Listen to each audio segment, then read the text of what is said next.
Okay, we are live. So now if I can figure out, oh, hold on. I'm trying to figure out the intro. So of course, it's not like this layout's not the same as last night. It's okay. All right, we might have to skip it. Settings? Yeah, I can't get it to do it. Okay, that's fine. All right. Well, you probably have to press it before we go live. Like press it, then go live. Yeah, probably. Anyways. It's okay. Without the intro, we're here. Welcome. We're okay. Yeah. Go ahead. So I'm Batty Can, or otherwise known as Right Side Batty, and then Logic and Liberty. If you don't know Logic, I'm sure you do because she's been around. You probably know the name Freedom 515 because that's what she was a part of, which did a lot of like community protests, peaceful protests at the beginning of all of this adventure. Yeah. It was. Yes. So Logic and Liberty, I got kind of launched into activism last year with Freedom 515. You guys can check it out at freedom515.com. We will be posting resources from the podcast onto freedom515.com. So any PDFs or links, etc. We'll have links in the show notes, but PDFs, other resources, including the links from each episode, will be on the Freedom 515 website, probably within 24 hours after the podcast ends. You can also contact us. I'll be adding our email there because truly, guys, this is community focused. So this was born out of a need that we saw for this country to do something different, to try a different approach. You can go anywhere on TikTok and find political debates over hot topic issues. You can find all the political divide you could ever want in your life out there. And we don't want to be that. So this will be strictly solution focused. We want to hear from you guys. If you're seeing certain things in your communities, if you have gardening, homesteading, any type of questions, we welcome them. We'll also be having guests going forward. Thanks, guys. So we're super glad you're here, and we're so grateful for the support. It's been phenomenal already. So with that said, I guess we'll kind of get started on what we'll be doing. I think, our main focus is gardening, homesteading, civics, just civics education, and then also community involvement. And yeah, we truly believe, like, we came together with the mindset of we have such different ideas for watching all of these debates, watching all of these podcasts, and I'm talking like even the ones that I know people highly look up to. It's so repetitive, and they're just talking about like the weekly narrative with policy politics, and it doesn't do anything. It's just a complete waste of time. So we wanted to create a space where Logic and I truly believe that in order to be successful, to help, to even start helping your community, you have to be thriving independently in your home. So, and that's really what this country is founded on, being independent. So that's really where all of our ideas stemmed from. And we want to talk about the real issues like meat shortage and what you can do to prepare and all of those things, not debate about the topics that they're pushing out there to just have people argue over. And again, there's plenty of places you guys can find that. So if that's your wheelhouse, I'm not judging everyone. It's their prerogative to do with their time what they'd like. That's just not here. So when you come here, we want to be providing value to you guys. We want to be providing resources, answers, solutions, etc. And I think, the more that we are self-sufficient, locally focused, involved in our communities around us, the less we need to rely on the federal government for anything. And I think we can all agree, like, if shit really hits the fan, is your neighbor going to be there to help you quicker, or the federal government? Like, your neighbor's going to step up, hopefully. But we need to get to know our neighbors. I think, it used to be churches that people would gather at once a week. And I think that was really a big part of community. And we've lost that between the pandemic and the virtual world, social media. Like, so many people don't know their neighbors. They don't even converse with them. And I think that's a huge problem right now.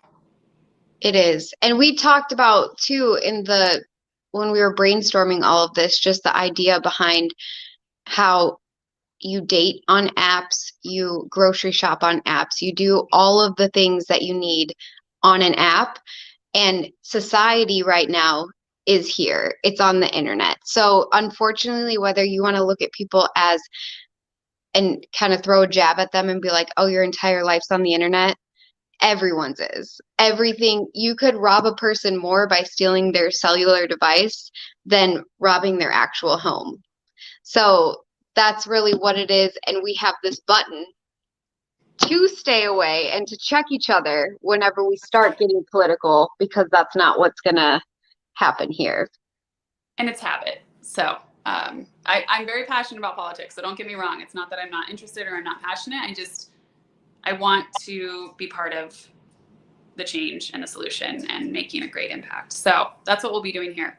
And again, all ideas, questions are so welcome. We want you guys to be here to build this with us.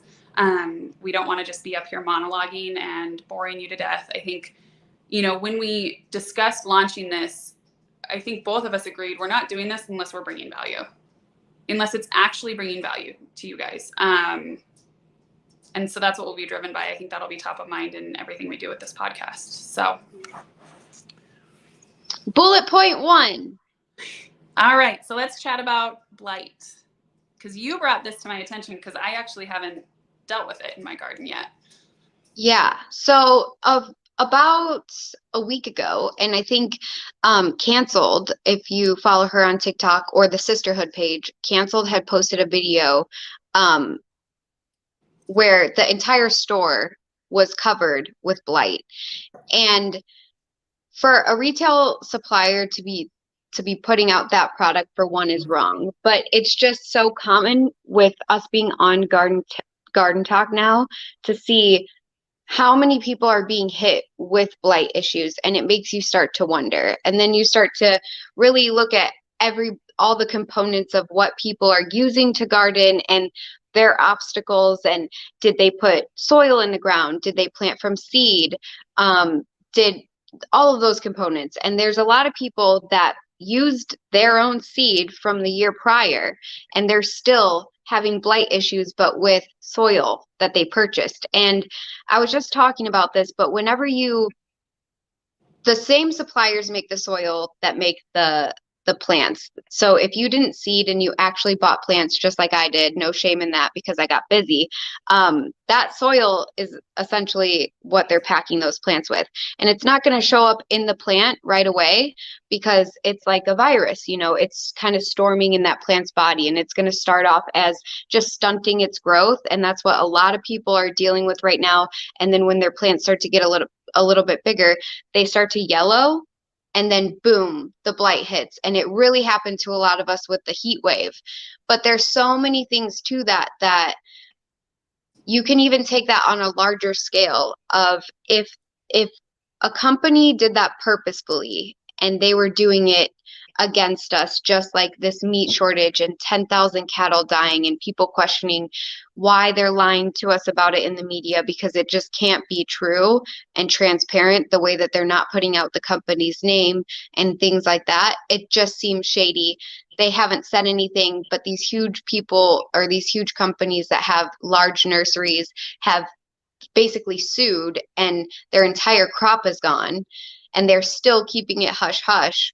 Those are the points where we start to wonder if anything was sprayed, or if large farmers that are already going into a season with rough obstacles such as gas and paying $1,000 just to fill up one tractor, and then also having to pay for fertilizer, that the cost of fertilizer is just probably 3 times the amount it's ever been. And that's a lot.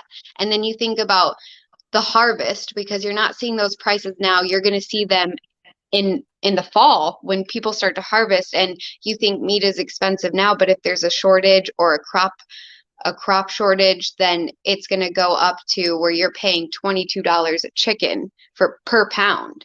And that is insane. People can't survive like that. So to be prepared in your own household and what you can do just in your own garden, because even if they're hitting us, the smaller guy, and they're not saying anything about it, the number one thing that you could do is hit all of your plants with yeast, whether or not you think you have it, because they could come along and spray afterwards. And that fungi is the killer fungi to the bad fungi that's being implanted in our plants apparently or the soil. So it's basically a preventative. And if it were to be something that farmers are dealing with, like their seed was they call it like rounded or spun. Like you can basically shake seeds and they can implant like a dropper full of bacteria and basically spin it into all of the seeds, and it kind of creates a coating. So when you're seeding the plant, it starts out with blight.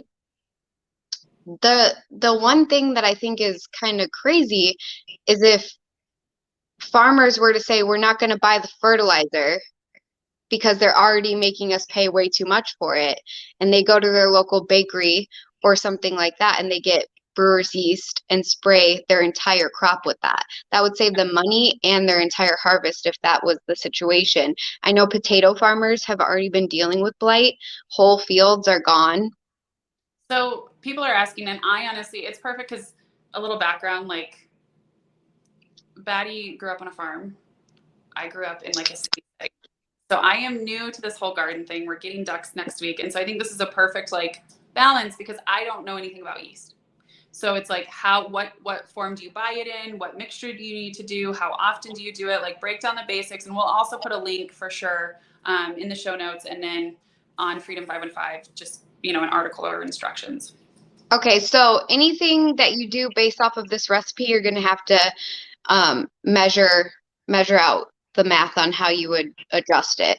So I do 1 packet of brewer's yeast, which is like the same size as like a baking yeast. I showed you guys Red Star, but if you're really dealing with this, I feel like the best solution would to be use actual brewer's yeast. I ended up going back and hitting all of my plants with it. So you can buy a pound of brewer's yeast if you have a really large garden, and then basically get a mason jar and put in your brewer's yeast, put in 2 tablespoons of sugar because that activates the yeast, and then fill the rest up with water. It comes out to be about 2 cups.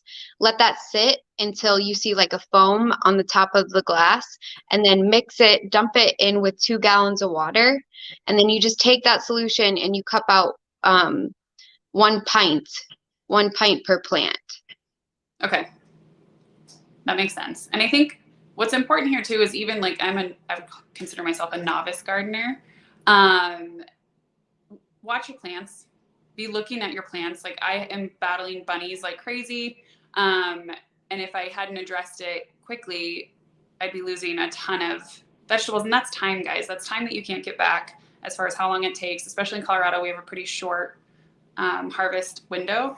So, or growing season. So just watch your plants. And again, we'll try to, if you guys are seeing anything out there, like this blight thing, as soon as more and more people were talking about it, it was like, oh my gosh, this is like not just a one-off issue. It's hitting several people. And so it's like, if a few of us are dealing with it, then, hundreds of people are dealing with it. Yeah. And you can do yeast more than once. So, I know a lot of people, like originally I made that video so people would, because the person was struggling with her plants popping and cucumbers and things like that. Sometimes now knowing that they're stunted in their growth for a reason, it's going to make them shoot up. Yeast, just like if you think of a cake, it's going to shoot up. But you always want to treat with the peroxide too. So like about a month after your yeast is good and all your blight's gone, you want to continue this season to treat with the peroxide and water. And I would say that definitely, because if we have to worry about spraying, or if you're adding bags of soil throughout because your beds are getting low or anything like that, just be very conscious of what you're cross contaminating, where you got it from, and try to be as natural as possible. Washing your scissors when you go to the next plant, when you're dealing with blight, all of that. Yeah, using alcohol wipes is great too. Like you can put alcohol even just on a cotton ball and just rub down your garden shears. Be careful with your gloves. If you're handling those, leaves, plants, it's going to get on your gloves. It's so easily spread. And as far as the hydrogen peroxide, what is the breakdown for solution on that? So I'm a rebel gardener, just like I'm a rebel canner, but like a rebel or a good perfect gardener would tell you to use 2 tablespoons of peroxide to 1 spray bottle. I just shoot my plants with the straight peroxide until I hear everything fizzing. So, and it doesn't ever hurt them, nothing. So, It's good for I bugs mean, too, isn't it? yes, it's Like good for seedlings bugs. inside. If you're growing inside and you don't want to deal with bugs, like hydrogen peroxide can be a great way to kind of keep that at bay. It's good for root rot. It's good for Dawn dish soap is really good at like coating your plants. It's also a good way to filter out your stems if you have a bacteria growing in there. But Dawn dish soap is also good for bugs. If you come out to your plants and you see a lot of like eggs all over your plants, go ahead and fill up a container with a little bit of peroxide, Dawn dish soap, and fill it up and just spray everything because nothing survives in Dawn dish soap. No insects survive in Dawn dish soap. That's a fact. Good to know. Because I have like little random holes on my plants, like some bugs are in, but I'm trying to also keep on top of it with like neem oil in the evenings once a week, or if plants are getting hit hard. But there's a lot of ways. And one thing that I have been doing, rose bushes, I don't know, you would probably know more than I would, but putting banana peels in a mason jar and sealing it for like 5 days, you guys are going to have incredible potassium water. And I've been putting it on my rose bushes and they've never been happier. But it's such an easy fix to get some nutrients to those plants. Yeah, and when you're dealing with any type of bacteria or root rot or anything like that, I say this a lot. Like, okay, so after a hot day, I'll quickly spray my plants and like just hit them really quick like that with some cold water when it's getting dim outside or in the morning. But I really water the base of my plants. Mm-hmm. You want to keep that root as dry as possible, especially going into the evening. So I know a lot of people are like, it's great to let your plants, get a drink before bed. It is, but they're also sitting in a colder temperature, and it's just a soggy area. So try to keep like tomato plants and all of that, as long as they don't have blight and you have partial shade, especially with these sun issues, they're fine. Like they could be in sun any other season and just get beat down on, and they're going to stay green and they're going to stay thriving. They don't need all of that water. So just try to keep the base of your plants being watered. And if that's what you're doing with blight, try to dry those, even the bottoms, out for like 2 days. Because if you take all the moisture out of the soil or the straw, it's going to kill the fungi anyway. Yeah. No, that makes sense. And it's a good point. Because it's also, and we have, soil types, all of that plays into it. And so what I'd love is on a future episode to go over the various regions and the considerations you have to have, because what I deal with in Colorado is much different than what someone in Florida deals with. Because we have a dry, very arid climate. We have clay soils, we have sandy soils. Like it depends on where you are in Colorado. So I think it'd be cool to kind of cover like humid growing versus dry growing, clay versus sandy, and how to help your plants thrive no matter where you are. And I think a big lesson with the blight issue is, and my husband and I have been talking about this too, like we have to change our frame of thinking to be proactive. Like you don't want to be reacting to issues that come up, but be prepared if like at your store you can't go just grab something. Yeah. So it's like, what are you going to do? Like, are there at-home things you can do? Are there extra supplies that are pretty cheap, like yeast, that you should stock up on now just to be prepared just in case? Even for next year, like the supply chain is likely going to get really bad.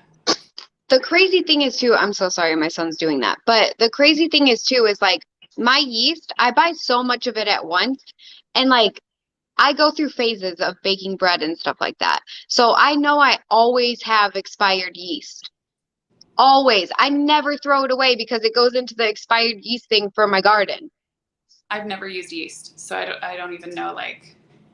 And yeah, and if it's an emergency, I know a lot of people have it, and I think it's like an old gardener timer thing, and maybe that's just why I know it. But I think that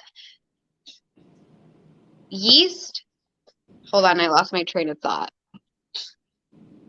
This is important. The banana peels, someone asked in the comments. So I just take like one banana peel because my girls love them, and I have like little mason jars, and I'll just put it in the mason jar. I'll fill it with water, seal it. I'll burp it like once a day for 5 days, and then after about 5 days, you should be good to just take it out and pour that water on your plants.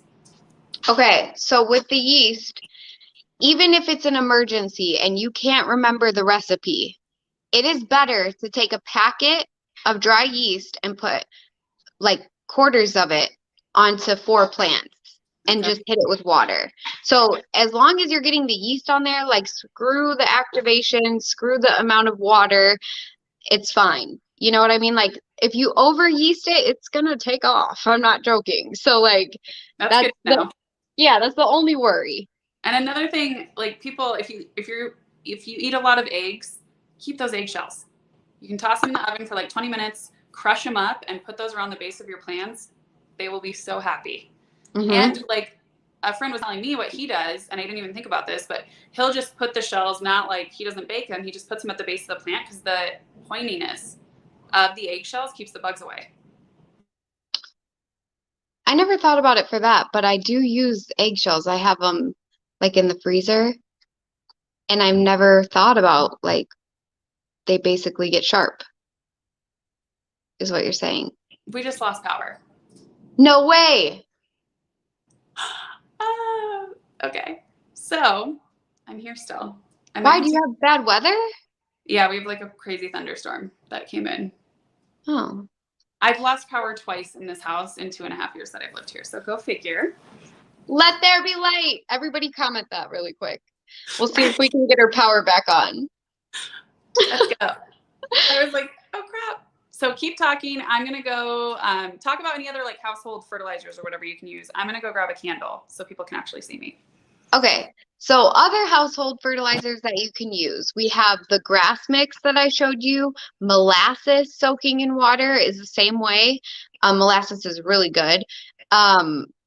You have, and a lot of people ask me if they could use the yeast mixture on their trees. Heck yeah, like hit your trees with that. I see a lot of people posting about their trees dying, and like old apple trees, old peach trees that are having your guys' comments keep going, that are having really bad issues. And so yes, hit them with the yeast, but also remember that mulching around your trees, those are really good things to do too, especially when they're struggling. So if you were to hit those with yeast and then mulch around your trees, that is going to basically control the moisture content around the base of the tree, and that's what it needs. If a tree is struggling, that's a big deal because trees can pretty much thrive in anything, and it's an even weirder thing whenever a tree suddenly dies or doesn't produce any fruit. And I see a lot of gardeners or a lot of like farmers posting their trees that they just randomly,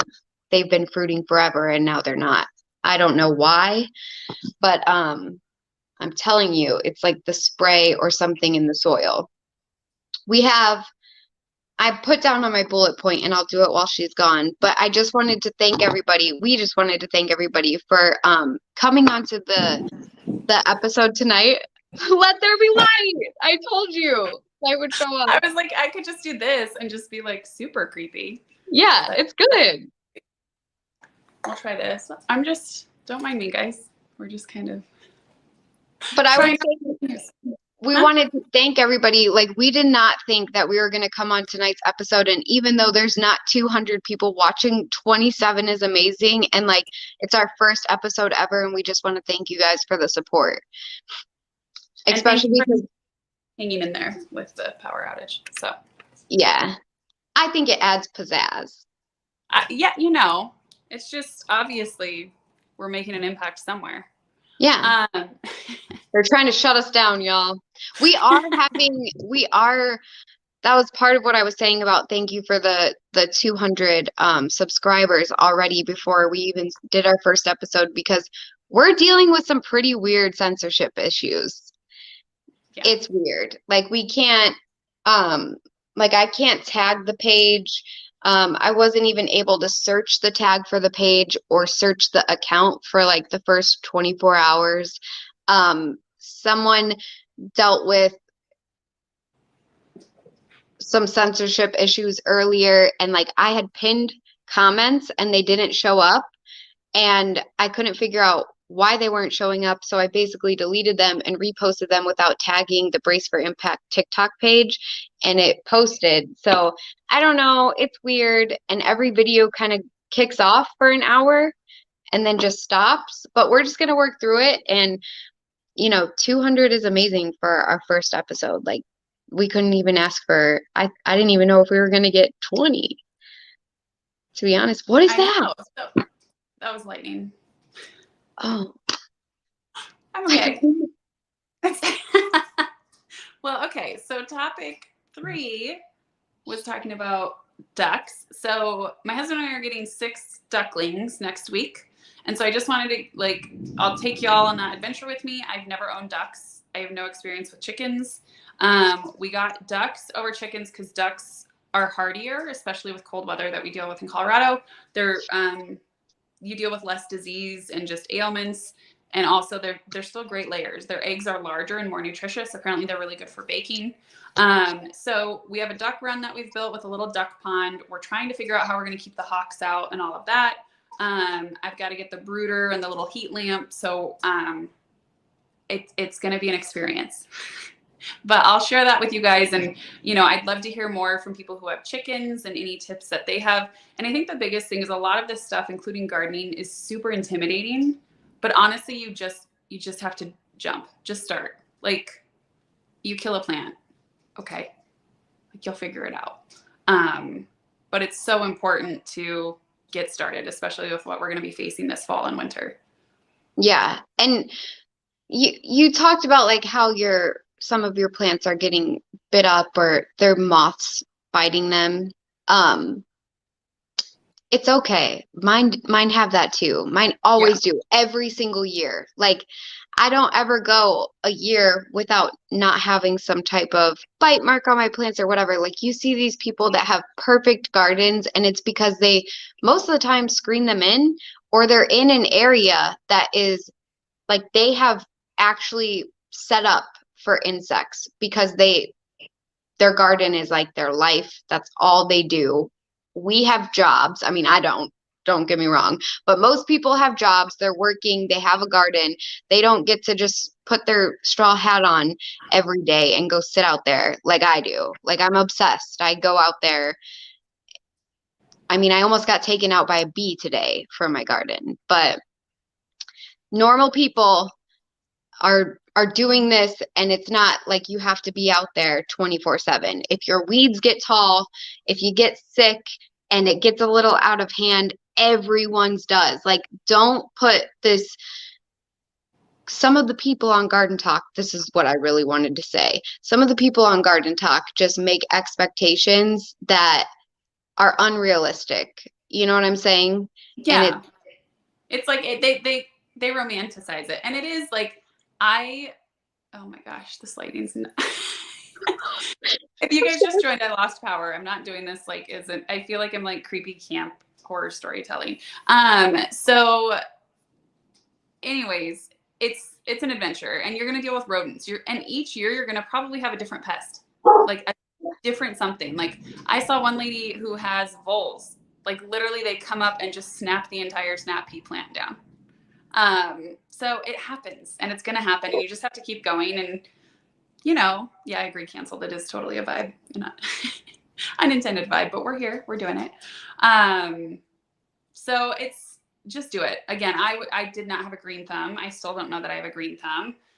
I'm just going for it. And, as issues come up, you guys have the interwebs to search things, and we're going to be providing a lot of resources, and we hope to build a community where people can share their stories and what's worked. I think, my biggest recommendation, like I said, is stock up on things you might need or that you think could be very useful if you don't have them at your fingertips in, let's say, 4 or 5 months. should we talk about that really quick? Like how we were talking on the phone that one day. Okay. So the basics that I was going over with Logic, and mind you, she has some things already. So I'm going to hit some things that I knew I needed to tell her that she needed. A 50-pound bag of flour, a 50-pound bag of bread flour, because you don't want to be wasting all. Bread flour is a lighter flour. So if you're really making breads because you have to and you can't get them in the store, then you want bread flour, because regular flour is a little bit thicker and you're going to use that for other things. Mhm. Uh, I have a 20-pound bag of sugar, but I should probably have more. Um, when it comes to meat, I guess that's what you feel comfortable with, because based on your family and what you consume. I think in an emergency situation, if you didn't have any at all or very little that was in a freezer that you had to use up in the first couple days of a crisis, you could do that. But you just have to have the garden or the vegetables to change out your diet and make sure you have the calories and the protein, and you can get that from a garden. So those are great things to think about and consider, especially if you're not canning meat, because realistically, if there was going to be an outage or rolling outages like people are experiencing right now, they're losing their entire freezer, because no matter what the box says, it's just not going to hold that temperature for that long, you know? And you're going to have to, if your power goes out, you have to quickly find a way to store all of that meat and like start digging in the ground for like a cellar, Well, honestly. another option is, and I know money is tight for people, and I totally understand that, but Colorado, we have a crap ton of sunlight constantly. So we're getting a solar generator, and it can keep our refrigerator and freezer running. And so for us, that's an option to have our refrigerator and freezer going. We have two small kids. We just want to have a reliable option. And that's another reason we got ducks, because we should be having around 20 to 30 eggs a week. So between that and the hydroponic setup that I'll be doing, which I will go over with you guys will be coming on that adventure as well. I'll be able to grow year round. And so I know as my power's out, this is my test run. It's my test run. So, but if there are things that you're thinking about getting, I would recommend getting them, because it's better to have them and not need them. And the price is only going to go up, as we know. Prices are only going up. We're going to be picking up 2 25-pound bags of rice from Sam's Club this week just to have it. Rice is easy enough to make. So you can get like just dried beans. Bags of beans are fairly reasonable. And again, this isn't to scare anyone. It's just to help people I feel more empowered when I feel like I have a direction to go to help prepare. I think you're going to feel a lot more anxious and scared if you feel like you can't do anything or you're not doing anything. That's just my opinion, though. And this is a lifestyle change too. So like buying in bulk is cheaper anyway. Okay. And I know that, like, what was I looking at the other day that I told you? It had gone up, a 50-pound bag had gone up $9 in less than a week. And we were talking about that. I can't remember what it was. But it's a lifestyle change in the sense of, like, if you start buying things in bulk, like you could go through my pantry and you're going to see I have every spice in one of those really big containers from like Gordman's or like an event supplier, because I Mm-hmm. just don't like to constantly have to remember to grab them. And that's my lifestyle. Like I'm not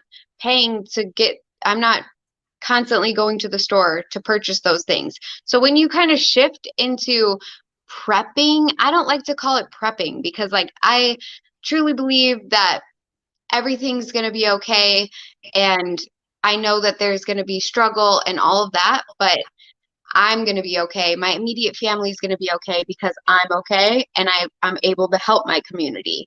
But Right. besides the point, if you're going to switch to that type of lifestyle, you're not doing it because you're storing these things in case of an emergency, and you should have some of that if that's what you want to do. But don't think of it as like the end of the world, because that's some negative manifestation. I think a lot of people get really tripped up on that, and they think that we're like instilling fear. We're not. It's just so much easier. I have 20 cans of potatoes where it's already done. Like if I go to make some type of dinner, I just dump it in there. I dump in some corn, I dump in some, pork, whatever, and my dinner's finished. All I have to do is heat it up. Like I Right. can make anything conveniently. And I do most of that because I'm sick, and because it's just easier for me to take the days where I'm feeling good to can things and have it available for me to do a quick dinner in 5, 6 minutes. That's it. Right. So, and it's shelf stable. So that's a bonus. Well, and I think again, it's a proactive way of thinking. Like I bought 3 extra bags of dog food for our dogs just to have on hand because there's talks of that maybe running into a shortage for a while. And then our ducks, like what are they going to eat if we can't get a hold of, duck feed? So thinking through all of that, if you do have animals you care for, Cancel's like the pro in here. I'm a rookie at all this, so I'm just learning. But it's kind of fun because you guys will come along with me as I learn the hard lessons and you can avoid the mistakes that I'm bound to make. So I don't know, all of this, again, it's not to fear, but it doesn't hurt to be prepared anyways. If a natural disaster hits, if, whatever it might be, like if we could become more self-reliant and a little less of consumers, overall, I think we'd also have a much healthier country. Yeah, and I'm not rich. So I think that's the biggest obstacle for right now. Like we're talking about, high to middle class, like right there on that brink of high class struggling with this inflation and thinking about what it's going to be in the fall. If we have chicken at $22 a pound, think about what pork. Chicken is like typically the cheapest type of meat. So you're going to have chicken at $22 a pound, and that isn't unrealistic. That's me calculating to market based off of what I know my friends are paying to feed their chickens right now. Right. That isn't, and it's not because they want to charge you that. It's because they have to get new chickens for the next season to keep feeding the country. So when you think about it that way, do I think there's going to be shortages sporadically over things? Definitely where it's not going to be there at all, but then eventually it will come back. Yeah, but I also think that the shortage is the excuse and it's purposefully withheld from us. And so it's more of the inflation cost that we have to think about with how we're going to feed our children months from now with that type of price, because I couldn't do it on, I'm still waiting for Social Security. I'm on a strict, income. And I know a lot of people are, and we just don't have that lifestyle. So these are the main reasons, your pocketbook and that type of thing, not really to bug out, Yeah, and rolling blackouts are much different than just like straight power outages for a long period of time. So rolling blackouts, they do it strategically to obviously preserve power. So you're not going to be without power for weeks by any means. It's probably going to be like a 12-hour period or whatever it might be. We've never had to do them here in Colorado. I know Californians have dealt with them multiple times. So I think it's just being prepared, not to panic anyone. And I think this leads into community as well. Get to know your local farmers and let's figure out how we can support them because they have very hard times ahead. They have very hard times ahead. And so one of the topics that I really, really wanted to hit on tonight was one, having that in your back pocket to bring up to farmers about using yeast. And typically, if it's a farmer, they're old style anyway, and you might spark something in their mind for them to be like, dang, that's a good idea. Because the fertilizers that they fertilize with right now being put on top of any type of bacteria that's possibly growing is just like putting Miracle-Gro on top of blight. It's going to make it excel. So, having those conversations, and that's why you have to get close with the farmer. So right now they're dealing with costs that are insane just from gas prices and all of that. And the way that you can help a farmer is by stopping, dropping some money in their mailbox, but even more so the way they can help you and you can help them is by trading. So if you were to go and give up your time one weekend for free labor to bale hay for them or stop by and just give them lunch in the field, because when you think about them actually feeding themselves on top of all of the money that they're putting out just to save their farm and put their last pennies into a gas tank, that's when this all changes, like they're gonna lose everything. Farms that have been farms and homesteads for hundreds of years. So helping farmers means like actually giving up your time to help them and talking to them, just walking up to them, and they're humble people. They're not going to come out and ask you guys for help. So if you can start to connect, they have this thing, it's called the Farmer's Almanac. And if you've ever heard of it, farmers in my area, it's the Bible. So like that's where we check the weather. That's where it reports on any type of like upcoming things that we should be worried about with bacterias or things like that. And they sell, tractors and things in there, but it's the almanac. And whenever you think about that, and it's not as popular anymore for just a regular reader, because regular readers used to read it, but you need to build the relationship where you're talking to the farmer to know what's going on in the community so you can spread that message for them. And like they can host an event for you. That's how things used to go. And eventually, after you get so many people to these events, you can then invite the mayor or the sheriff. And so them hosting a barn event where you basically ask them like, hey, I can help you out with these days, and I want to be able, can I use your barn? They'll definitely offer it to you. You can go and take a flyer and pop it in people's mailbox or up to their front door, or create like a smaller group of people that goes out at the grocery store and starts handing them out. I would recommend something not super political, because right now the climate with politics in this country is super tense. So maybe just keeping like topics on what you want to talk about at that event. But that's how you're going to build your community at home, because there's censorship in so many ways. Even on Facebook groups, Logic knows all about that. They took out the entire Freedom 515 thing, group page. But you just got to get back to talking to each other. Well, and I think for people who, if you're in a more urban area and maybe you don't have access to farmers right down the street, or you don't feel like you have local farmers necessarily, do a block party. Like it's summer, have a barbecue, find a like Friday or Saturday, get the whole neighborhood. If you have an HOA, let them know you're throwing a block party. They can get word out to members in your community. But that's a great way to break the ice and just start talking about like, okay, hey guys, like here's my number, share information, contact information if, power does go out or whatever might happen. But you're going to want those contacts.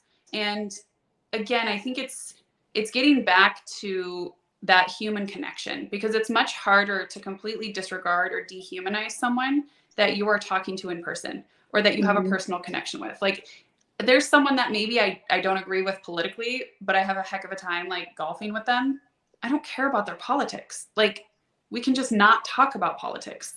So I think it would really heal this country if we can start to get back to that, but it's gonna be uncomfortable. People are gonna have to learn how to do that again, which sounds weird, but we were locked up for a year, and then we went right into like, I think all this crazy. Yeah, and then just the political climate and the constant back and forth, and so it's gonna be a shift. But I really do believe that it's necessary and that it's what's needed right now. And so another thing that I was going to mention, I know a lot of people might be in HOAs where they can't have chickens or ducks. But if times get hard enough, start to learn what would need to happen to update those HOA policies, to see, like, get on your HOA board. Like there's certain potential to do that. Maybe not, but it's still something to at least have in the back of your mind. Because I do know some HOAs are really strict about it. Yeah, but that's what I'm saying, like maybe start now, not wait. Yeah. Because like most HOAs, like if they're super ritzy, which there are some of them around here that are like $1 million home type areas, that's a little different. But you gotta call them out in that Facebook group, dude. Like call them out. So and your next HOA meeting. Most of them have meetings, especially if they're a more involved HOA, which the more involved HOAs are going to be the ones that are kind of like up your butt as far as your home goes. Go to the next meeting and start talking about, hey guys, if we face food shortages and we can't feed our families, can we reassess this chicken policy? And like maybe it's just no roosters, because roosters are the ones who make all the noise. Maybe you just agree no roosters and you just have hens. But it needs to be at least discussed. And again, it would be great for you guys to know how your HOA works. Like we've become so unplugged, just like your school board, just like your city council or your county commissioners. And And it's really not that difficult. Go to your HOA website. You can call your HOA manager and say, hey, when's our next meeting? Or what's the process if we ever do want to update our covenants? Yeah. Start a poll in the Facebook group and be like, how many people, like, write out a story and be like, with the food shortages and all of these inflations, like, it would benefit my family, and I know it would help a lot of other families in the neighborhood.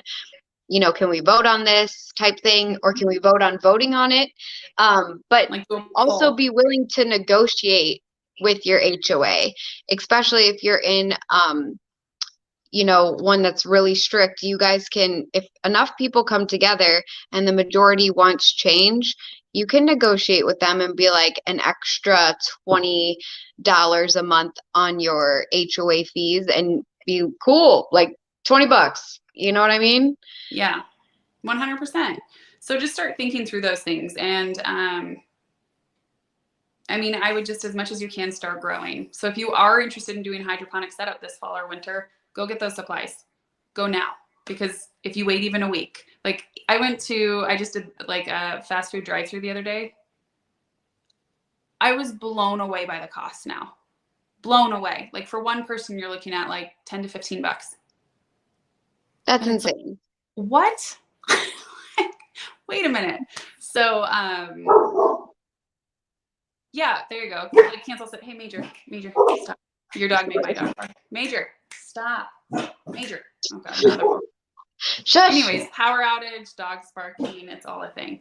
Chad, can you come get Major? He's a little hyphy. So, like Cancel said, research other HOAs. And if there's people on TikTok, creators that you come across that are gardening or have chickens or ducks or whatever, just message them. Like, most people are willing to help. They want to help. And again, we're going to try to create a community here. I know Canceled has an awesome community. What's the name of what they've got going on? Sisterhood. Oh, Sisterhood of, Gravel Pants? Is it Gravel Pants? Okay. So check them out. But it's, we're going to have a ton of resources and stuff. Again, links will be in the show notes. So like the yeast that we went over, talking about, someone asked, like, what would you just stock up on as staples? And it's good to have, regardless if things don't hit the fan. We'll put PDFs and everything else on freedom515.com. You'll see the, of the gravel and plants. I said pants because I was thinking Sisterhood of the Traveling Pants. Gravel and plants makes more sense. Thank you. So anyways, we'll make sure to post all of that and share that with you guys. The other thing, I had one more thing on our list to cover. Oh, as far as next week. So if you guys want to send us questions, you can comment on our videos. I'm going to put the email for the podcast on Freedom 515 if you want to be a guest, or someone who might want to be a guest. Interesting topics, and we'll definitely dive into it within the next few weeks. I'm sure we'll go over hydroponic stuff because I will be, I'm getting that going. Not able to use chat. Oh, interesting. Okay. Thanks, Larry. That's a good tip. And, again, I think we'll try to cover at least 3 of, whether it's civics, community involvement ideas, gardening, or homesteading in each episode. Yeah. And we're going to try not to hit on the same things at all. Like, keep going. So we kind of caught up with the content that we've been posting this week, but there's a lot more. Like, Logic is going to start battening down the hatches for her duck coop because the hawks are real. And we're going to start talking about, I'm probably even going to be posting like 10-minute videos on here of canning, because I can't fit all of that information with the way that my brain fog is onto TikTok. It's just easier for me to have more time to describe it. So there's going to be content on this page as well. It might not be super cool because we're not editors and we got a lot going on and kids, but it is what it is. And the information will be there. That's what. Yeah, the information will be there. Also, Canceled and we spoke the other day, and we were talking about her son is in 4-H, and I grew up all my years in 4-H. I really, really, really love it. And it's great if you guys can get in the mindset. She made a video about purchasing meat from local 4-Hers. And this is what I want to say, just to take the fear out of that for you, because I know a lot of people constantly say, like, we don't know where to get it. We don't know how to talk to them. It is you could walk up to, if you see a farmer, and there's a difference, dairy are the one with the spots, beef are the ones that are typically one solid color. Sometimes they have spots, but they're a lot shorter. If you see them out and about and you see a barn with a house on that property, because a lot of times farmers have separate locations where it's just a field and there's no property there. So if you see a farmhouse with some beef out there, you can pull in their driveway and write them a note if they're not home to call you, pop it in their mailbox, or if you just see them outside and you walk up to them and you say, "Hey, do you have any beef for sale? How much do you need?" That's how easy it is. They will sell to you. They have it. They just had calves. Those calves they have their regulars, but they're constantly expanding. Every year that you go into beef, you're breeding for your herd to grow. And then you have more customers. You have your base and then more customers. Also, if you're going to do 4-H, now the fall is when prices are really going to jack up. So this is what I want you to know. At the end of the fair season, if you're panicking because you already started to see the inflation and you need beef, yes, it's more expensive up front to pay for an entire cow or half a cow. Talk to your family about half a cow is a lot. You can get a quarter, half. We got a quarter cow this year, and our freezer, like our chest freezer, is pretty much full. Full. And so if you can go with your family and get a full order, which is easier for the farmer too, and processing fees are cheaper. If you can go full and plan that with your cousins, your mom, your grandma, and you guys split the cost, do that because it's cheaper. And at the end of the season, if you're panicking because you see shortage and prices going up, you want to go to the fair and you want to walk up to any one of those people. Very rarely will you walk up to a 4-H'er that's just a hobby 4-H'er. And if you do, they'll be able to guide you in the direction in the barn of another farmer that just sells beef or just sells hogs. So like supporting them, that's your sale, that's your market. That's what 4-H used to be for the community to have access to purchasing beef. So you could walk up to any of the show people at the fair and be like, "Hey, do you know anybody that's selling beef?" And they'll be like, "Roger," or "I do." And you can purchase. Another thing, it may not be if you're not a hunter, might be a great idea to start hunting this year. So you want to look into your tags. You know, usually that starts right around October, hunting season in Colorado. If you get an elk here in Colorado, you're set for a long while.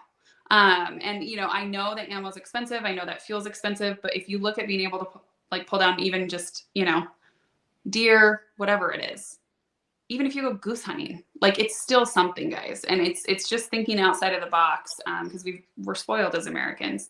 But I do think hunting is a solid option. And, you know, maybe if we continue past 6 weeks, that's something we can talk about going into the fall because it's obviously very different state to state. And what you need, you know, you have to have a hunter safety class here in Colorado. I think that's pretty standard in each state.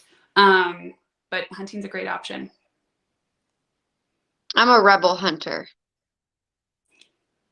I don't follow the rules. I'm a square in every aspect of my life. Nobody called the federal government. Except I can hunt geese from my property because we have some acreage and we're in unincorporated, you know, a certain county. And so we can hunt geese on our property almost year round. So that's, you know, that's kind of in the back of my mind. Also bunnies, I know they're annoying, but you guys might want to look into some bunny traps. They're a solid food source if things get that bad. Yeah, and I think that that's kind of what I'm saying. Like, I encourage too, going into the season, like thinking about preparing for finding somebody that has private property to be able to do that. Because, you know me, I don't like the government. No, I'm just kidding. I'm kidding. I had to do it at least once in the podcast. Yeah. Shit. Okay, you're good. Sorry. Continue. Okay, 1-0. Next week I'm getting your ass. I'm being petty. You'll get me at some point, I'm sure. So yeah, I think we covered a lot of ground today. So sorry about the power outage and my you know, just yeah, that is what it is. Oh, so the buttons for if we start to show any type of political bias, because we're not doing politics on this podcast. So if that starts to creep up, we check each other, and it's a buzzer for that reason. Technically, I only hate the gov because I'm a rebel. I don't have political affiliation. I'm center. So can I change this? Yes. 0-0? Like a half, maybe a half. Okay, 1/2. Okay, that's fine. That's fair. Okay. Yeah, political strike. There we go. I love it. And yeah, if you guys ever like catch us, you guys should just put like buzzer all caps in the comments, and we'll get each other. So for sure. By the way, if you're just joining the live, Logic is just really weird, and she likes to sit in the dark. I'll put a link in my Amazon for you to get her a ring light. Yeah, that'd be great. I really thought I was gonna try like an ambiance type vibe here. We were gonna do scary stories, but we ran out of time. So yeah, I really appreciate it, guys. It's rough times here in Colorado, apparently. It's great. Yeah. But we're gonna link the yeast. We're gonna link I'll actually go through and try to find like 50-pound bags, like the cheapest option. Okay. I really recommend though going to like a grain store or like an Amish store, things like that. And I've seen Crafty posting a lot about that. And so I love that because we have one right by us, and it normally has like the seeds that I can't find, like mustard seeds. I found them at the Amish store, things like that. Yeah, absolutely. And again, we'll put links and resources on freedom515.com. You'll just go to the top. You'll see Brace for Impact. It's very basic right now because obviously this is our first episode. Do us a favor. Go follow the Brace for #4 Impact podcast. Go to one of our pages, and it's tagged in our last videos. It doesn't search very well on TikTok. Once we get to 1,000, we'll stream there as well. And then subscribe, share this with anyone you guys want. We will be back next Wednesday at 10 p.m. Eastern. Yeah, so, and check the page in the meantime because we'll post some Easter egg videos. Not literally, but you know what an Easter egg is. And also email us if you have recommendations for the show, things that you want us to talk about. We want your feedback, things that you're working on in your community that you need guidance on. We're here for it all. Or if you want to be on the show. Absolutely. So Brace for the #4 Impact podcast at yahoo.com. And you guys are fantastic. Thank you so much for coming. We were so nervous, but even with the power outage, we got through it. And you guys are awesome. We're very grateful. Yes. So we'll also link that, Heather, on freedom515.com. We'll put a link of that. We're probably going to have to break out categories of links, like for gardening, homesteading, supplies. I mean, it's going to have to be, we'll probably have lots of stuff that will be building up over time. We messed up too. We went like way over time, didn't we? No?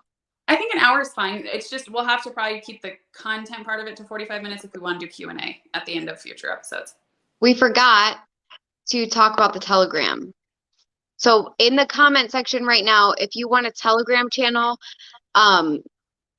just to like build community, or if you want us to wait on that until we grow a little bit more, put that in the comments, because me and Logic would have to consider what we would put in there for conversations, like if it would be our content that you want to talk about, or if it would be things that you guys say and ask us questions on, which we would probably have to delegate like a time during the day that we respond back to that. Well, it might be great to have like a community page so people can connect with each other. Again, we'd set ground rules, like we're not doing political issue stuff there. And then also have just a channel where we're posting our resources and our links and just updates and stuff that we come across. That might be the way to do it, is to have two. Right. So maybe by next week we will work on getting that. See daily updates. Yeah. And we can put the show link. That might be a good thing to do. So by next week, we'll look at having a Telegram up. And Logic won't be in the dark. Fingers crossed. Yeah. All right. You guys are awesome. Appreciate it. We'll talk to you soon. Bye. See ya.